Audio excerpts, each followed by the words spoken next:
Good morning, dear Nini ma'am, Shaila ma'am, teachers and my dear friends. Today I'll be talking a few words about the topic I was given, cleanliness next to godliness. There is an old saying that God lives only in clean minds.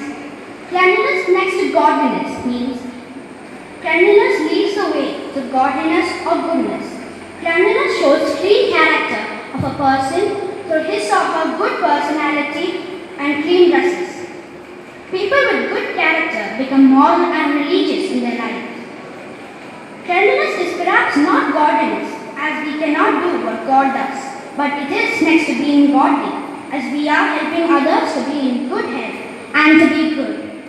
Mahatma Gandhi once said, "Green city, clean city, my dream city." So let us try our best to fulfill this dream. With this, I end my words. Thank you.